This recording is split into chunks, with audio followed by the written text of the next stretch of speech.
So part of having a professional workspace is having professional tools and taking care of those tools. What I'm going to do now is go through the different ways in which you can improve upon the result you get by making sure that your tools are always clean and not doing any damage to the ski. So first of all, any of your guides. So for example, this is a base edge guide. When they're new, they need to be rounded off and filed down or sanded down. So I'll typically take some 320 or 400 grit paper and I will sand all of the surfaces on my guides that are going to come in contact with the ski. So by doing so, you take any of the roughness or the sharpness off the guide. The other thing is good to know that on this particular guide, these Delrin feet are replaceable, and they do get worn and they do get filled with debris, so you constantly want to be either cleaning the feet with a file, lightly abrading them, and or replacing them. We replace ours about every 30 days. So constantly sanding. And then the other tool that works great is Scotch-Brite for cleaning up all of your equipment. So after sanding, I make sure that I've cleaned any wax, any debris, anything that might get on the guide lightly with Scotch-Brite, and that makes sure that my tool never puts any kind of gouge or cut in the base of the ski. So for example, that's a base edge guide. I do the exact same thing with my side bevel guides, and I use paper in the same way. This is the surface that contacts the ski base. I go all the way around the edge with some light paper so that any of the part of the bevel guide that contacts the base is not roughed up at all. And then for the final cleanup, I'll once again take my Scotch-Brite, lay that down on the bench, and just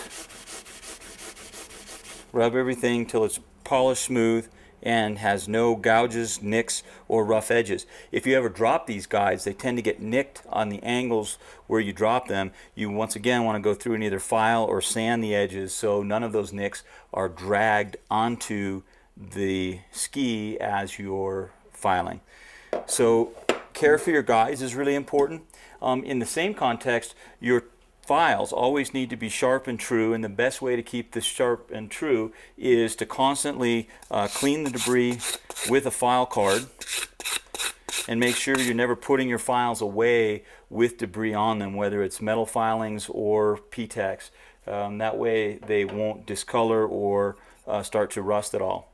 So keeping your files clean and sharp.